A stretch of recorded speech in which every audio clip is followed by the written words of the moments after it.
Continuando con nuestras conferencias, el Día del Psicólogo, continuamos con la conferencia del psicólogo Rodrigo Carrillo, que es maestro aquí de nuestra institución, y él nos va a compartir el tema cómo desarrollar herramientas para ser psicoterapeuta. Bienvenido, maestro. El escenario es suyo. Gracias. ¿Qué tal? Mucho gusto, me presento, me llamo Rodrigo Carrillo, soy egresado de la Autónoma de Baja California hace ya algunos años y me dedico propiamente a lo que es la psicoterapia, específicamente sobre el enfoque humanista. Soy maestrante en la terapia de maestría familiar por parte de CEFAP y pues tengo mis estudios en cuanto al desarrollo más que nada del bloque humanista, ¿no? Desde ahí pues me gustaría como ir participando, me gusta que la situación sea como dinámica, sea movida, que se permitan interactuar conmigo, de repente a lo mejor lanzo preguntas, habrá algunas que de repente sean muy al aire, pero si alguien gusta participar, con mucho gusto pueden levantar la mano. ¿Qué les voy compartiendo hoy en este espacio? Pues más que nada, lo que desde mi perspectiva son las herramientas que nos permiten a nosotros desarrollarnos como psicoterapeutas. En ello, ¿con qué iniciaría? Bueno, más que nada con una pregunta de ¿qué se necesita para ser, y entre comillas, un buen psicoterapeuta? ¿Qué me dirían ustedes? ¿Qué han escuchado? ¿Qué han leído? ¿Qué dirían que los que acuden a terapia encuentran? Dentro de su personalidad, auténtico, empático, creo que esos dos, para darle su personalidad. Ok. Auténtico y empático, muy rogeriano, me agrada. ¿Qué más? ¿Qué me compartirían? ¿Qué necesita o qué encuentran en un buen psicoterapeuta? Que sea puntual. Que sea puntual, muy importante. Luego tenemos pocos minutos de repente en sesión. Ok, gracias. ¿Quién más? Responsable. Responsable, ok. Objetividad. Objetividad, escucha, ok, gracias. ¿Quién más? Asertividad. Asertividad, ok.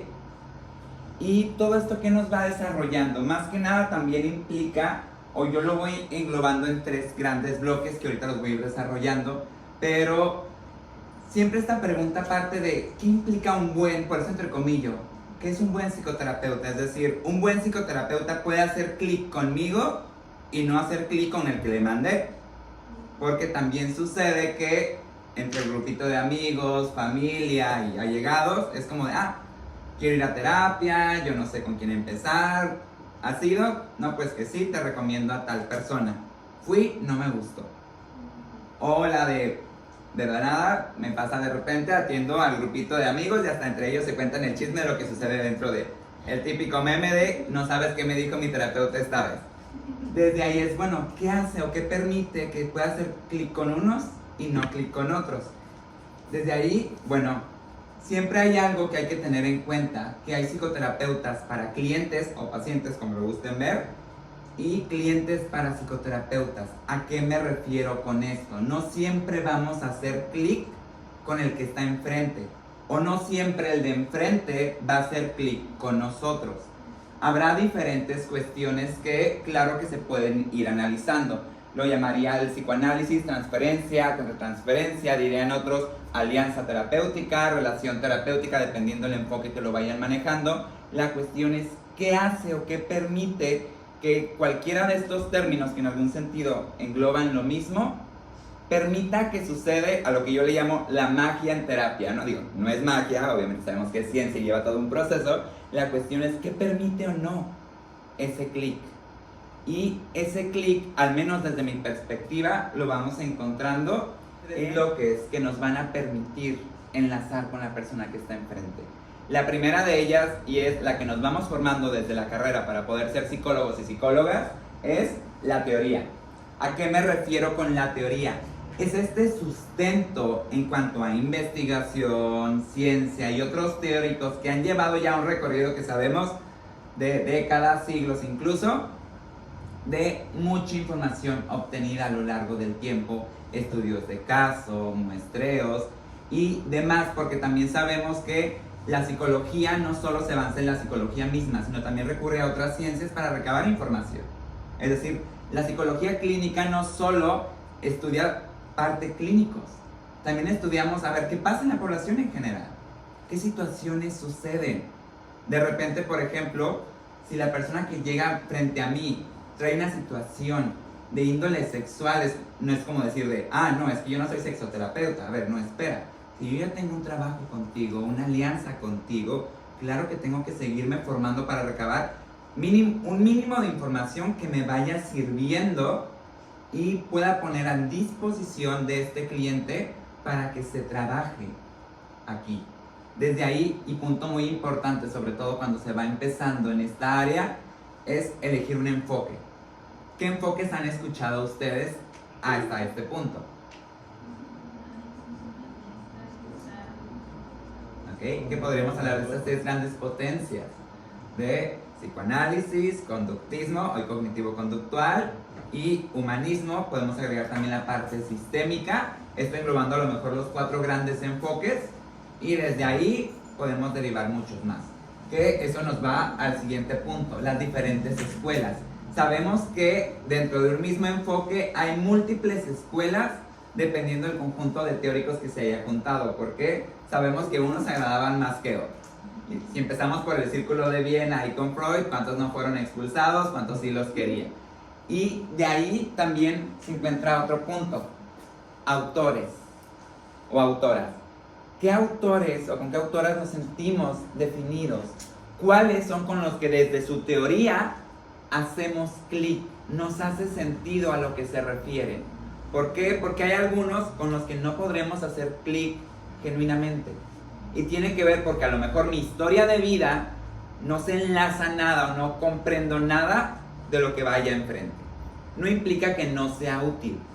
Implica que para mí esto no va.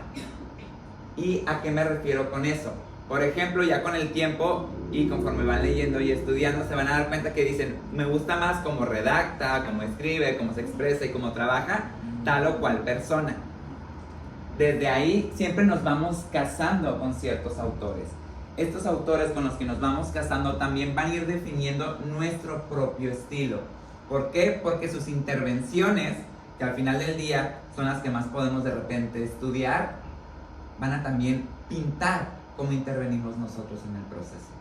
Entonces, claro que en algún sentido dicen de tal palo, tal astilla. Entonces, claro que si soy estudiante o estudiado de tal autor, inevitablemente voy a aprender de cómo se interviene o cómo no se interviene. Y eso también implica en cómo me permito actualizar. Por ejemplo, yo pongo 3 de mis autores favoritos que son con los que baso todo mi proceso básicamente. El principal, Rogers, les comentaba, soy humanista. El enfoque centrado en el cliente, centrado en la persona, la terapia rogeriana, como gusten verla, me encanta. ¿Por qué? Porque siento que su abordaje es muy cálido, acompaña, es genuino, es empático, se permite expresar, siempre y cuando obviamente sea en utilidad del proceso, y desde ahí es, no necesito ponerme una máscara, como dirían a lo mejor otros enfoques de pongo una barrera de neutralidad, sino por el contrario, permite que entre la subjetividad en el proceso y es entre tu subjetividad y la mía donde sucede todo. Después encuentro a Melanie Klein y Minuchin. Con ellos 3 básicamente, cualquier caso que se me presente, puedo estructurar desde estas 3 teorías. La cuestión es, claro que estos 3 autores marcan todo un enfoque y toda una escuela, sí. Sin embargo, también tienen sus alumnos, sus desarrolladores, gente que va actualizando su información desde otras perspectivas, claro, sin embargo, trayendo todas sus bases. Ya es el punto donde llego con la actualización. Sabemos que ellos ya llevan sus añitos de que dejaron esta información, sí, pero aún así siempre podemos estarnos actualizando. Llámese sobre las mismas escuelas de autores o sobre más investigaciones actuales. Por ejemplo, ahorita que les comentaba la parte de la sexualidad, sabemos que el área de la sexualidad humana es súper reciente, contrario a muchas otras ciencias. ¿Por qué? Por lo mismo del tabú, la represión sexual y toda esta situación que ha habido a través de las décadas, claro que ha tenido como esta pausa o esta lentitud en cuanto a otras. Entonces lo que se sabe hoy de sexualidad humana no era lo que se sabía hace 40 años. Simplemente, por ejemplo, ahorita que pasamos el 17 de mayo en cuanto a la comunidad LGBT+, que se elimina como trastorno en el DSM, ¿no? Desde ahí, fíjense entonces qué tantos años se necesitan para ir comprendiendo las cosas desde otra visión. Y lo mismo va acá. ¿Cómo voy a acompañar a otra persona que ya no está en 1950? Que nació en otro contexto sociocultural, en otra época. Sabemos que también mucho de la psicología que estudiamos aquí es retraducido. Sobre todo si hablamos, por ejemplo, del psicoanálisis más ortodoxo. Es decir, de Alemania, en el mejor de los casos, al inglés estadounidense y de ahí al español. O si no, inglés británico, inglés estadounidense, español de España y luego español latinoamericano. Entonces, desde ahí, todas esas pequeñas traducciones, claro que hacen que se vaya perdiendo cierto contenido en ciertas frases. Y a ver qué va pasando. Entonces ahí, ¿qué pasa? ¿Sí? Por el contexto. Por el contexto. ¿Por qué? Porque ciertos idiomas permiten la mezcla y fusión de nuevas palabras y se comprende completamente diferente a lo que comprenderíamos, por ejemplo, aquí. Simplemente vayámonos aquí a México. Las palabras que utilizamos aquí en Tijuana, en frontera, son muy diferentes al contexto que le pueden dar en el centro o en el sur del mismo. Aquí de repente mezclamos el inglés y el español. Recuerdo, por ejemplo, en Mérida de repente mezclan el maya y el español. Entonces desde ahí claro que va cambiando todo el contexto que le podemos ir dando. Y desde ahí todo este conjunto teórico que podemos ir o no captando a lo largo del tiempo, ¿a qué nos va a llevar? A también con qué objetivo llega mi cliente. ¿Cuál es su demanda hacia mí? Porque todos llegan siempre con una demanda. A veces muy consciente de quiero trabajar este objetivo muy concreto, o a veces con algo muy abstracto de me di cuenta que algo no está bien en mi vida y no sé qué es. Y es como de, ok, entonces desde ahí puedo abrir todo un panorama, un abanico de posibilidades que a dónde me va a llevar. La cuestión es, también dependiendo del objetivo que tiene el otro, es, ¿puedo encontrarlo aquí? ¿Puedo encontrarlo de forma rápida, de forma lenta? O mejor me voy y me busco a alguien que pueda brindarme lo mismo, pero a lo mejor más rápido, más lento, más profundo, porque dependiendo de la necesidad es también qué tanto tiempo me va a llevar el proceso. De repente me dicen, ¿sabes qué? Quiero este proceso de duelo. Ok, los duelos son relativamente sencillos dentro del proceso. Estamos hablando de procesos cortos, unas 10, 12 sesiones, más o menos, ¿no? La cuestión es, ¿qué pasa si lo que me dice es, quiero comprender por qué siempre elijo al mismo tipo de parejas, por qué me pasa lo mismo, por qué, dice por ahí la canción, soy siempre la chica de la mala suerte, ¿no? La cuestión es, ok, si quieres comprender eso, no nos vamos a llevar 12 sesiones. 12 sesiones nos va a tomar, idealmente, ir recabando lo último del innombrable o la innombrable. Y ahí nos damos lentito, en la última historia. Pero si nos queremos ir a todos los modos relacionales que tenemos como persona, el por qué interactúo como interactúo, por qué conecto como conecto, por qué siento como siento, conectar estas tres para luego generar un cambio acá afuera, cuando sabemos que también el mundo es caótico y el mundo no va a terapia, ¿qué pasa ahí? ¿En 12 sesiones lo lograríamos? Y sería apenas una pequeña embarradita de lo que es un proceso. La cuestión es, también saber esto es poderlo poner en la mesa. Porque decían, hay que ser asertivos. Claro que hay que ser asertivos como terapeutas. ¿Por qué? ¿Lo que estás buscando lo podemos lograr? Sí. Lo podemos lograr. Como te ha enseñado el mundo, que ¿qué nos enseña el mundo hoy en día? Entro en el carro, pido en una maquinita, a la siguiente llego y ya me dan todo lo que pedí, pago y me voy. Así. La terapia es así. Años de relacionarme de tal o cual forma van a cambiar en 50 minutos. Imposible. ¿Por qué? Porque luego de repente me dicen, a ver, llevo 2 sesiones y no veo cambios. Bueno, ¿cuántos años llevas con la misma dinámica de vida?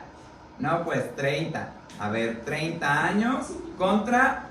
Sabemos que las sesiones duran más o menos 50 minutos, es decir, 1 hora 40. 30 años, 1 hora 40. No lo sé, dime.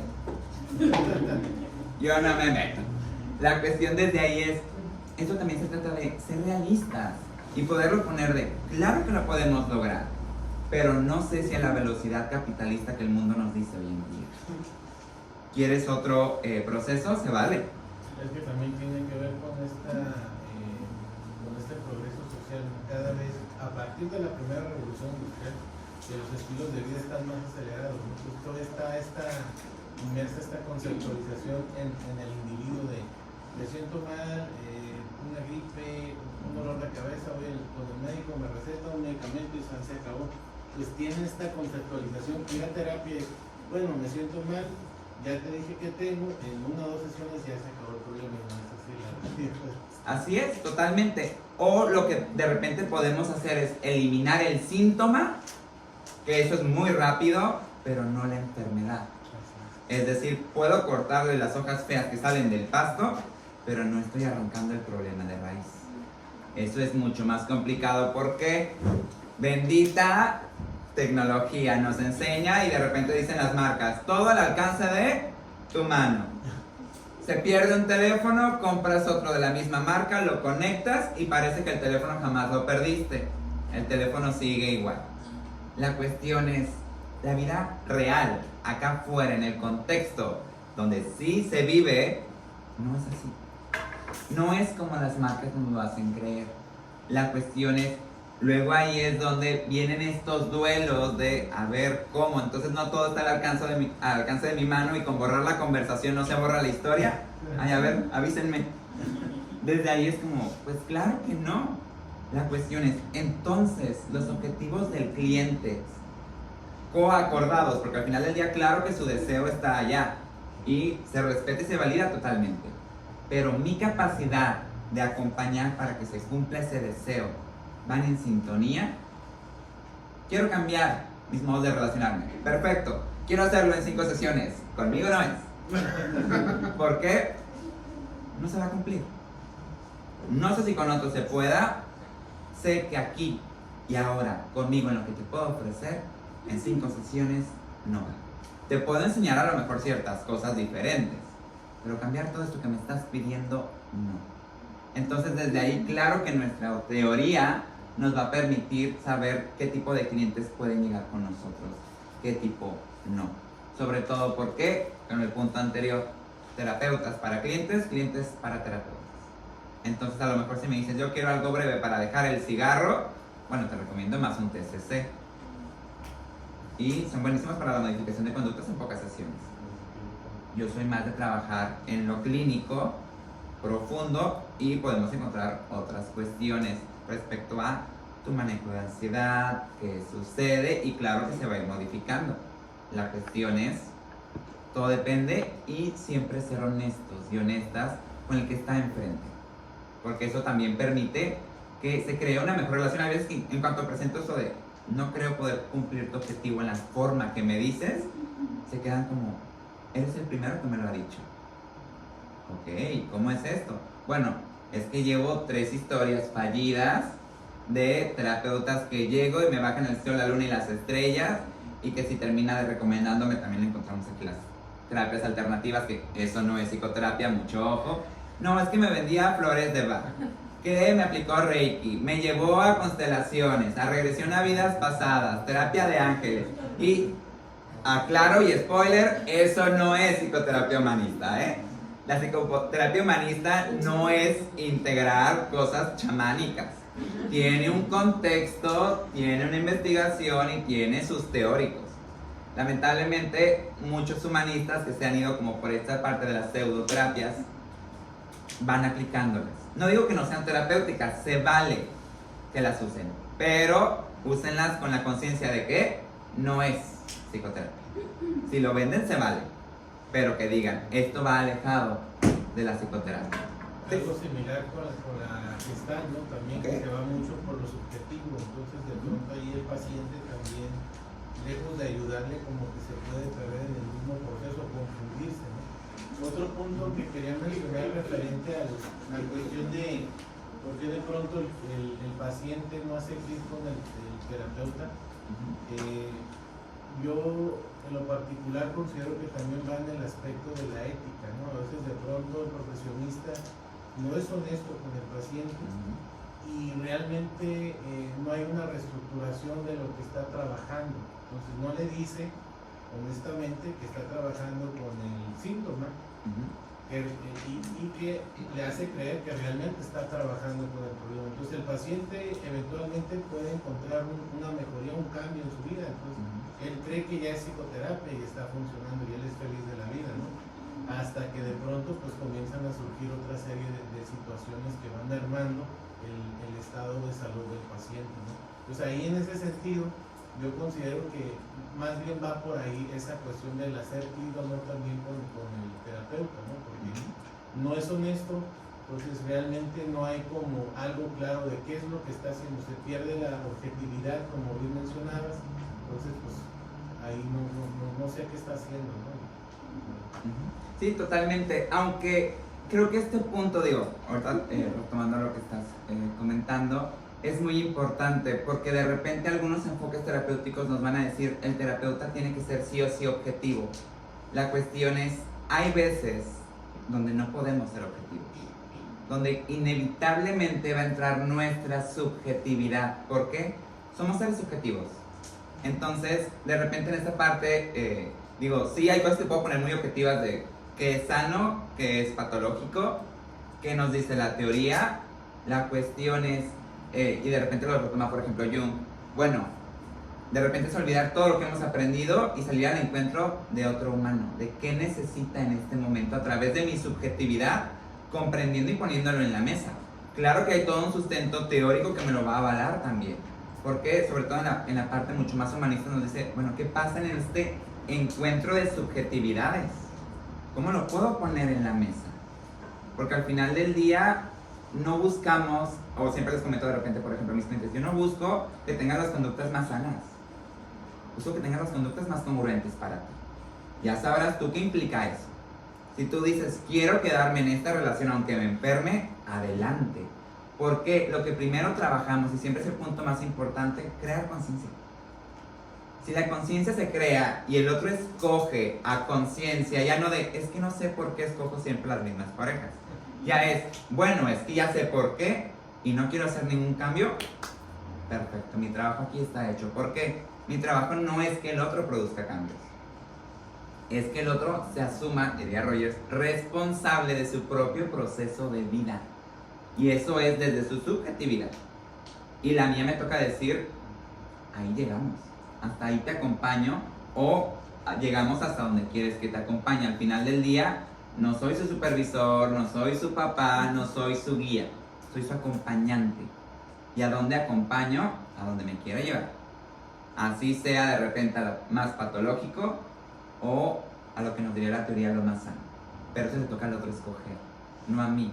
Desde ahí entonces decir el objetivo o la objetividad es, bueno, porque tengo que ser objetivo. Por el contrario, tengo que aceptar mi humanidad para poder aceptar la tuya. Aceptar que soy participante en una relación terapéutica que no puede ser vista a través de una lupa científica, porque no nos reducimos directamente a un conjunto de datos. Diría la terapia sistémica, somos participantes, no solo somos observadores, porque tengo todo un contexto histórico, cultural, crianza de vida, donde claro que mi subjetividad va a entrar y claro que a veces me van a mover cosas de este lado. Si no las acepto, van a salir a la mesa y sin querer. Pero si las acepto, las abrazo, las valido y digo, claro que esto me está generando algo, puedo trabajarlo. Y eso me lleva a que vamos a ir encontrando en esta parte práctica. ¿En qué sentido? Bueno, la práctica es directamente estar en acción, en el terreno, en psicoterapia, en el consultorio. O hoy en día ya vamos encontrando pues en videollamada, ¿no? Al final a veces nos adaptamos a las necesidades con la situación que sucedió, por ejemplo, en estos años recientes. La cuestión es, bueno, al final del día sigue siendo buscar un espacio seguro para poder comunicar. Llámese una videollamada o llámese la capacidad de estar en unas 4 paredes que contengan y me permiten llegar y contar, dirían por ahí, todo el chismecito. Entonces desde ahí, sacando todo este chismecito, ok, que voy a ir integrando de toda esta maraña, de todo esto que parece desorganizado, pero que claro que no es trabajo del otro traerlo organizado. Ese es mi trabajo. El otro va a llegar y si me confunde, es que perdona, te estoy lanzando mucha información. Por el contrario, adelante. como tú lo traigas, es mi trabajo acomodarlo, decir, a ver, esto va por aquí, esto va por acá, esto se está uniendo, porque el otro no tiene que venir a hacer el trabajo solo. Ya con el tiempo lo van haciendo y van agarrando muy buenos recursos, pero a primer momento nos toca a nosotros enseñar eso, a integrar. Esto nos lo va enseñando que directamente en la práctica. Y es en la práctica donde rescato algo muy importante que de repente muchos terapeutas pierden, y es la supervisión de casos. De repente dicen, yo ya me la sé, a mí qué me van a decir, ya tengo canas. La cuestión, bueno, las canas salen por la vejez, no necesariamente por la experiencia, son puntos separados. La cuestión desde ahí, claro que los cuerpos envejecen. No por eso la inteligencia madura, no por eso hay sabiduría emocional, no por eso vamos aprendiendo. El dicho ahí sí está mal dicho. No siempre sabe más la persona mayor, porque a veces que se aferra a lo mismo, entonces no hubo crecimiento. Envejecimiento sí, eso no lo podemos negar, pero el crecimiento no siempre. La cuestión es, entonces en la supervisión de casos es donde podemos llegar a poner, a ver, está pasando esto, y donde entonces también la objetividad y subjetividad del otro, que está fuera de la relación, puede llegar a poner en lupa lo que a lo mejor a mí se me escapa por mi propia subjetividad, que se vale totalmente. Es decir, ¿te estás dando cuenta de esto que pasó aquí? Ay, no me había dado cuenta. O sí, y lo interpreto o lo vivo desde acá. Bueno, yo lo checo desde acá. Porque al final del día, el supervisor de casos también nos permite dividir. A lo mejor aquí te falta rebuscarle un poquito más a la teoría. Tengo ahí un comentario. En Sí. ese sentido, en lo particular, yo considero que desde el contexto educativo, hablando de la práctica, pues también tendría que ser como más praxis que más contenido, ¿no? Para ir de alguna manera irse familiarizando con esa parte y hacer al profesionista consciente de que esa parte es necesaria, ¿no? No porque yo ya tengo mi especialidad, yo ya tengo mi maestría, ya llevé yo esa parte de mi proceso y todo lo demás, pues como bien mencionabas, ¿no? Yo solo puedo atender todos los casos, ¿no? Y darles la solución. En ese sentido yo considero que también como que hay una sensibilización, una conciencia de la necesidad o del por qué es necesario llevar siempre en la práctica esta supervisión de casos, ¿no? Precisamente. Totalmente, y es algo que desde las universidades vamos tratando de enseñar. Es decir, al final del día, les comparto, yo soy más docente en la parte clínica, entonces lo que es la psicoterapia, teorías de la personalidad y todo eso, pues es mi área. Con ello, ¿a dónde voy llegando? Al punto de, claro que como docentes en psicoterapia también enseñamos te estoy supervisando. Es decir, sí, te voy a acompañar a que lleves una práctica a un cliente por 4 o 5 sesiones, un proceso relativamente corto porque eres estudiante y también la materia no nos permite de repente mucho, pero te voy a enseñar cómo te voy a supervisar, a qué te voy a solicitar que me traigas, porque luego también de repente me dicen, y primera sesión, entrevista, ok, y luego, pues recabé datos, y luego, es decir, entre más también aprendamos a recabar para compartir e integrar, va desde ahí, porque de repente me dicen, es que no supe cómo intervenir, porque de repente se cree que las intervenciones es aplicar técnicas. No somos técnicos.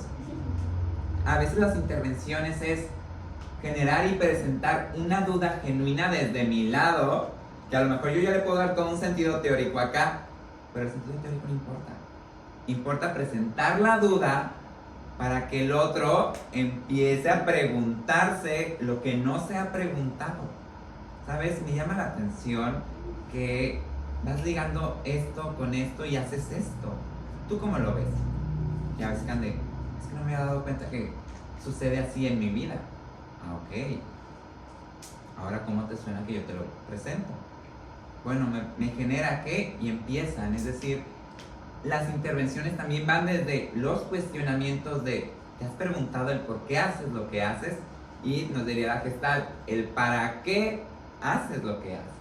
No solo de dónde viene la raíz, sino qué buscas obtener. Y es en toda esta parte de vamos enseñando a intervenir, pero todo esto solo es a través de también como terapeutas, podernos vulnerar frente a un otro. Tal vez no, en este momento no frente al cliente, pero sí frente a un supervisor. ¿De qué? De, pues si la estoy haciendo mal, mejor dímelo para corregir. La cuestión es de repente el ego del terapeuta entra en cuestión y no, o sea, yo porque voy a supervisarme, yo ya lo sé, yo no cometo errores, Freud me tocó el alma. Ok, la cuestión es, pero también te equivocas, también eres humano. Entonces desde ahí, claro que necesitamos que un otro vea desde una periferia.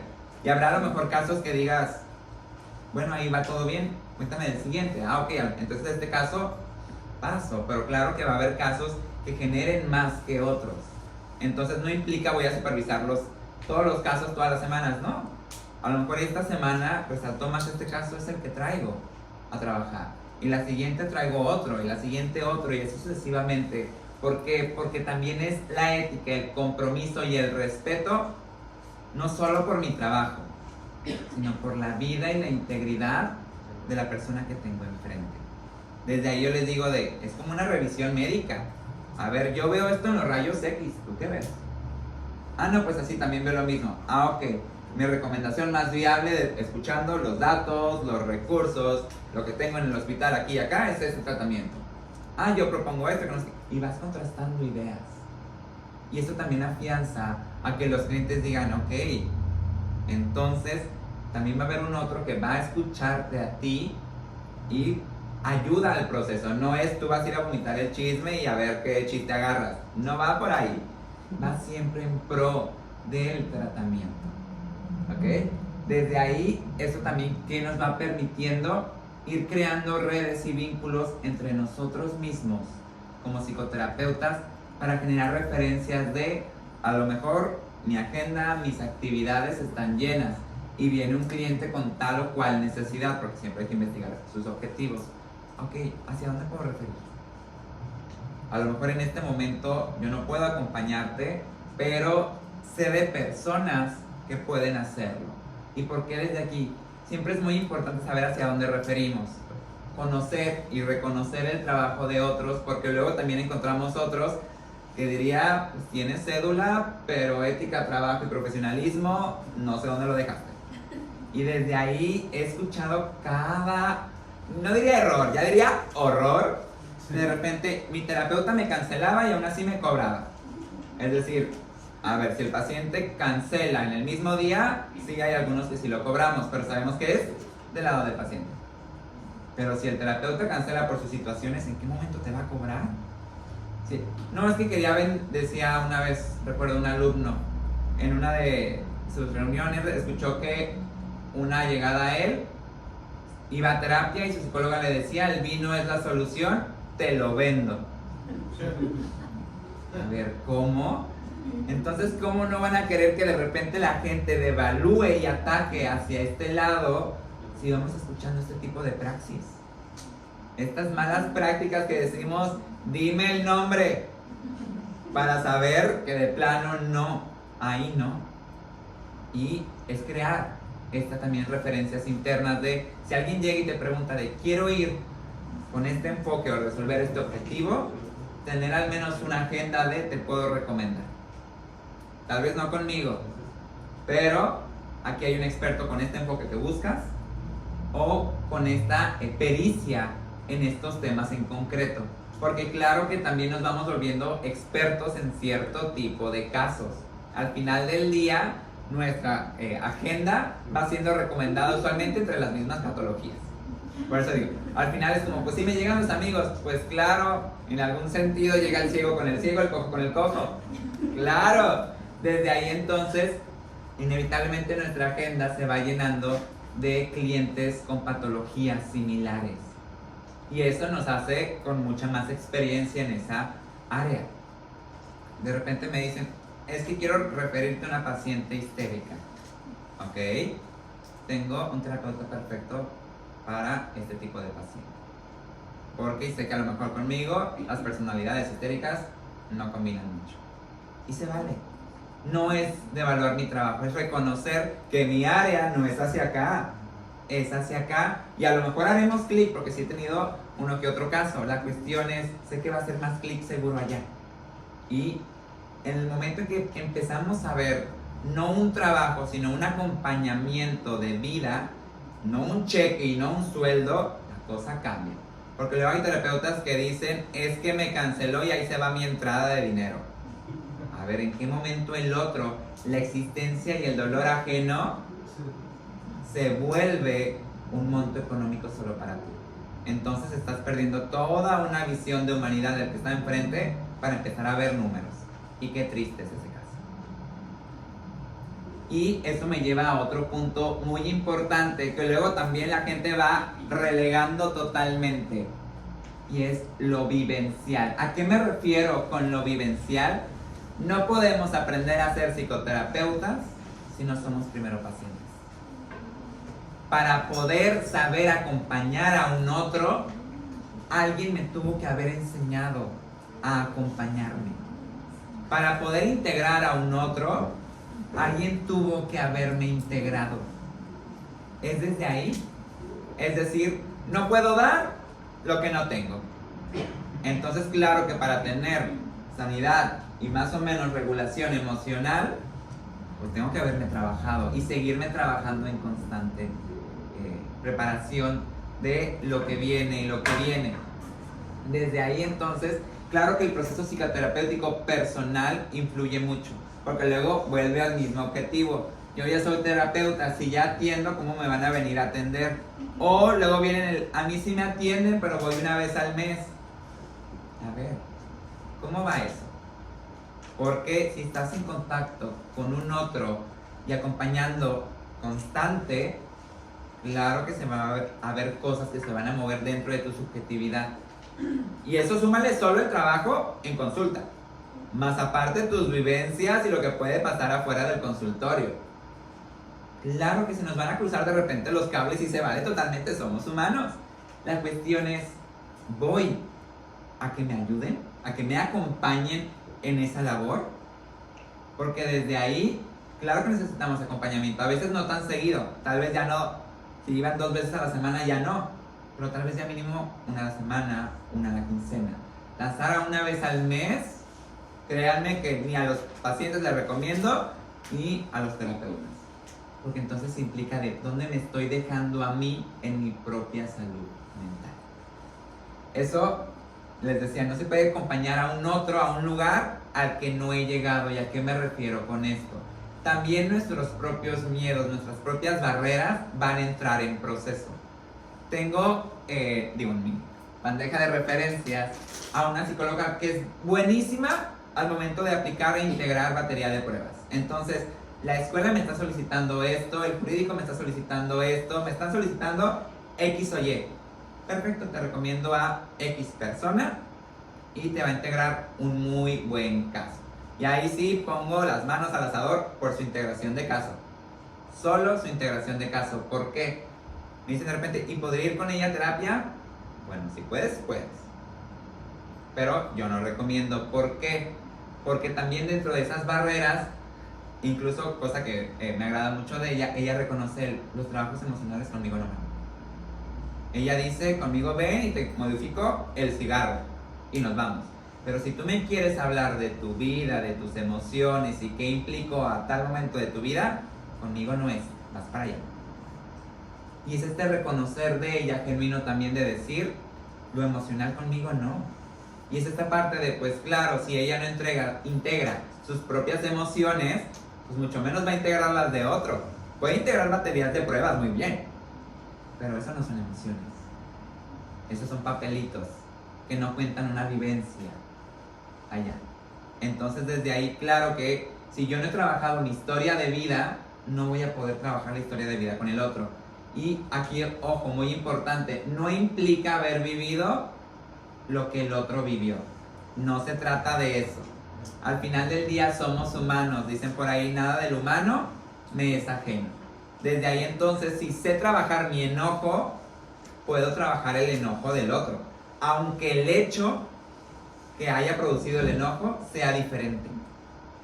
Porque al final del día, la raíz es la emoción y todos compartimos las mismas emociones. no todos las vivimos en los mismos sucesos. La cuestión es, si sé trabajar la emoción, el suceso no importa. Pero la cuestión es, ¿trabajé yo estas emociones? Porque claro que yo no sé qué es dar a luz y no voy a saberlo. La cuestión es, eso no impide que a lo mejor reconozca que del otro lado se vive el desvelo, la frustración, la impotencia. Bueno, claro que la frustración y la impotencia y el desvelo lo he vivido, no el dar a luz. Pero claro que estas tres sensaciones no me son ajenas. Y si no me son ajenas y las he trabajado en mí, entonces puedo trabajarlas con el otro. Aunque no hayamos vivido lo mismo, en las emociones, en la raíz, puedo empatizar. Y eso es empatía. Porque de repente nos dicen, es ponernos en los zapatos del otro. Pero aquí de repente siento que es muy vago. ¿En qué sentido? A ver, recuerdo cierta persona, le asesinaron al perro. Bueno, a mí me han asesinado al perro y no fue gran cosa. Bueno, ahí te pusiste en los zapatos del otro, perfecto. La cuestión es, no hubo empatía. ¿Por qué? Porque empatizar implica voltear a ver el dolor, la pérdida de, bueno, ¿qué pasa cuando a mí me arrebatan algo y eso me genera un dolor emocional? Ahí ya cambia la cosa. Ya no solo me pongo en los zapatos del otro. Ahí es verdaderamente empatizar de sentimiento, emoción, hacia allá. Conectar lo más puro, las raíces, no lo que está afuera, no los hechos. ¿Okay? Desde ahí entonces, aquí, punto importante, entra entonces la personalidad del psicoterapeuta, porque claro que hay personalidades que en automático hacen más clic con otras. Entonces, es que lo vi de repente aquí o allá y me agradó. De repente me decía una, vi los memes que comparte en su página de Facebook y me encantaron. Y yo, ok. No, creo que fue como la primera vez que llegué a escuchar que una persona llegó conmigo, no por referencia, sino directamente por una página de Facebook que manejo, que vio memes ahí y dijo, tiene sentido del humor, me agrada. Llega y quiero intentar un proceso contigo porque creo que podríamos hacer clic. Ok. Entonces, claro que desde nuestra personalidad también el otro va a hacer clic. Y esto implica entonces poder meter mi subjetividad en la terapia. No poner solo una barrera de profesionalismo, que claro que tengo mis límites. Es decir, yo no voy a venir a contarle mi plática de café y mi historia de vida. Eso no. Pero tampoco me muestro como alguien que no soy. Me muestro como un ser auténtico de empatizo conmigo, soy congruente conmigo y me presento a mí mismo. No en todas mis facetas, porque aquí estoy en mi faceta de terapeuta, pero no dejo de ser yo. Y claro que eso está a disposición. Desde ahí, ¿a dónde nos lleva esto entonces? A estos tres ejes que son muy importantes para generar nuestras propias herramientas como psicoterapeutas. La teoría, la práctica y lo vivencial. Sin estas tres, estamos fallando como psicoterapeutas, porque algo nos va a faltar. Poca teoría, entonces no sé qué estoy haciendo. Y lo que salió por suerte y obra y mano de quién sabe quién. Entonces, no se trata de eso.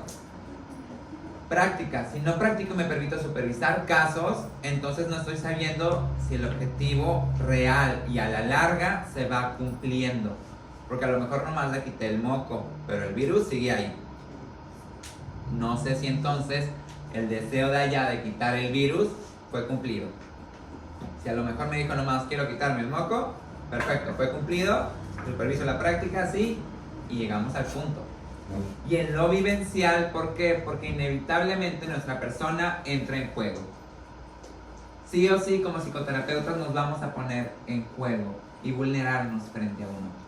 Si no aprendemos a hacer esto, entonces no aprendemos a acompañarnos a nosotros mismos y mismas, como personas. Desde ahí entonces mucho menos voy a poder acompañar al otro. Y desde aquí se integra. Claro que habrá personas que a lo mejor manejemos más fuertes unos que otros. La cuestión es, si los tenemos a los tres en cuenta, podemos ir buscando las herramientas para el desarrollo. Lo teórico lo vamos aprendiendo ¿dónde? En la escuela, en las formaciones, en grupos, en lecturas, en mucho desarrollo. Yo siempre les comparto a mis alumnos, esta carrera es muy autodidacta. Entonces, de repente digo, quiero aventarme 1001 estudios de tal o cual autor. No siempre los hay. Y sobre todo si lo queremos de repente en presencial. No siempre está la disponibilidad. Hoy, uno de los beneficios de la pandemia fue que empezaron a haber cosas más en línea. Entonces ya puedo tomar cursos de otros países con enfoques de autores que me gustan. Perfecto. Pero si no, también hay que ir leyendo. ¿Por qué? Porque entonces si llego allá con un nivel muy diferente a lo mejor a los que están, que ya son estudiados o leídos en tal o cual teórico, y yo llego desde la nada esperando que el otro me enseñe todo, no va por ahí. Es claro que ya llevo todo un proceso autoeducativo que me va a permitir entonces llegar a plantear dudas más concretas. Pues si estoy enlazando estos términos, si es así como van, o me corriges, no, si es así, bueno, agrégale aquí esto, quítale aquí esto otro. Ok. Recordemos, somos co-creadores de conocimiento. No somos solo un lugar donde el otro llega y nos dice, apréndete esto y te lo deposito como si fuéramos un banco. No, somos participantes activos de nuestro propio proceso educativo. La práctica, esto sí o sí es aventarnos al terreno. Y es aquí desde nuestro propio servicio. Es decir, ¿a dónde vamos a ir prácticas? ¿A dónde vamos a hacer servicio? ¿Qué hacemos durante las materias? ¿Por qué? Porque también las materias nos permiten hacer mucha práctica. Profe, la materia es de psicoterapia. ¿Vamos a llevar cliente? Me gustaría llevar cliente. O me gustaría al menos que nos presentara acá un cliente y poder analizar el caso desde cámara de GC. Ok, perfecto. Y varía mucho eso. A solo decir, vamos a revisar un caso de librito de un autor en un contexto totalmente diferente. Si por ejemplo revisamos a Minuchin, hay muchas intervenciones de él que aunque me encantan, jamás he aplicado y jamás haría, porque son demasiado toscas, demasiado bruscas, que en su contexto, con su pericia y a su edad, los otros, dicen por ahí, aguantaban vara. Pero digo, donde yo lance una intervención de ese estilo, yo sentiría que estoy violentando al otro. Y eso a mí no me va a gustar. Ya ni siquiera me pongo todavía a pensar en el otro. Desde el mí decir, esa intervención no va conmigo porque para mi gusto es muy violenta, intrusiva. Entonces desde ahí, claro que en un contexto más real, más actual, más en mi contexto y con mis palabras, cambia la cosa. Lo vivencial, ¿cómo manejo yo mi vida emocional? ¿Soy consciente de mis decisiones? ¿Puedo integrarme en momentos de crisis? Porque claro que constantemente vamos viviendo crisis. La cuestión es, ¿qué hago cuando esas suceden? ¿Sí puedo integrarme en mayor o menor medida? ¿O siempre espero que el otro me integre en terapia? Porque también tampoco se trata de eso. Claro que tengo que tener recursos para integrarme y después llegar a, ok, ahora acompáñame en mi integramiento. La cuestión es, si dependemos mucho de nuestro terapeuta, estamos haciendo algo mal. Si no dependemos nada, estamos haciendo algo mal. Hay que saber crear una interdependencia sana con nuestro terapeuta, donde no te necesito para integrarme, pero claro que necesito ciertos momentos de integración. Ni muy, ni tan. Y estos tres, pues nos lleva a lo que, desde mi perspectiva, y vengo aquí a compartirles, generar herramientas que nos permitan un acompañamiento tanto personal como con un otro. Desde aquí, no sé si tengan dudas, preguntas, comentarios. ¿No? Ok, bueno, pues por mi parte es todo y muchas gracias.